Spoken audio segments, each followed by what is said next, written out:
वारुणी निकली। देवताओं ने उसकी उपेक्षा की, दैत्यों ने वारुणी पी ली। वारुणी माने मदिरा। मदिरा पीकर वो मदोन्मत्त हो गए, सुध बुध खो बैठे, और तभी अमृत कलश निकला। धन्वंतरी अमृत लेकर निकले। छीना झपटी होने लगी अमृत पर। भगवान ने एक और अवतार धारण किया मोहिनी का। अमृत कलश लेकर अपने कूल्हे पे रख लिया, और वह झीने से वस्त्र, अहो रूप महो धामम अस्या नववयम, सब उनके रूप की प्रशंसा करने लगे। अरे क्या रूप है, देखो तो सही।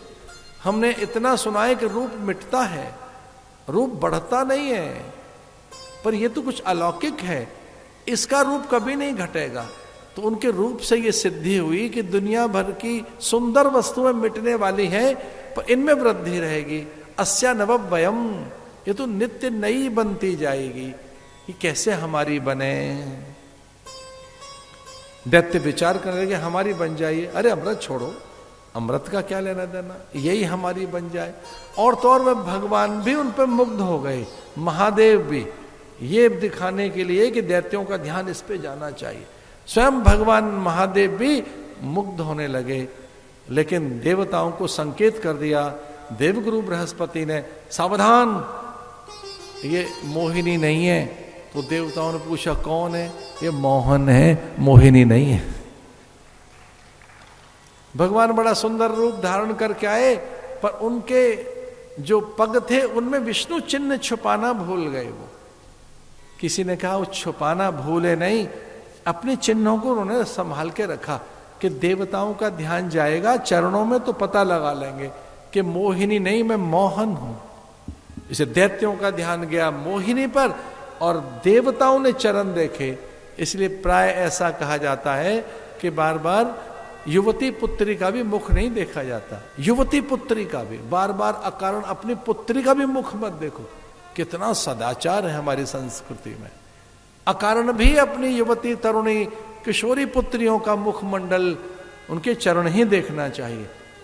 दैत्य उलझ गए मोहिनी के रूप में, और देवताओं के गुरु बृहस्पति ने कहा ना ना ना, स्त्री के चरण देखो, देखो ये कौन है। तो समझ में आ गया ये तो नारायण है। और दैत्यों को अमृत नहीं मिला। भगवान रूप पान कर आ रहे हैं अपना, लो मुझे ही देखते रहो। तो भगवान ने ऐसा रूप बनाया मोहिनी का कि वो उन्हें तो अपने रूप का पान कराते रहे, और देवताओं को अमृत का पान कराया। जब सुध आई कि तो सब पी गए, राहु बीच में आया, उससे केतु बना, और फिर भारी युद्ध हुआ। युद्ध में सब परास्त हो गए, देवता अमृत पीकर पुष्ट हो गए, और फिर से स्वर्ग पर देवताओं का शासन हो गया। इसका अर्थ क्या है? भगवान ही शुभ कर्मों में साथ देते हैं। आपका मन ठीक है, चरित्रवान है, तो सदा भगवान आपकी सहायता करेंगे। झूठे आदमी का साथ कोई नहीं देता।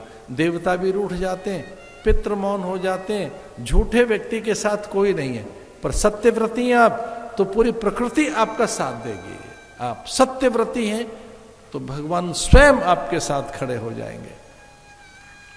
सत्य का व्रत कीजिए। बड़ी से बड़ी विपत्ति आने दीजिए, आएगी टल जाएगी। एक बार अभ्यास बनाइए सच बोलने का, सच बोलने का अभ्यास बनाओ।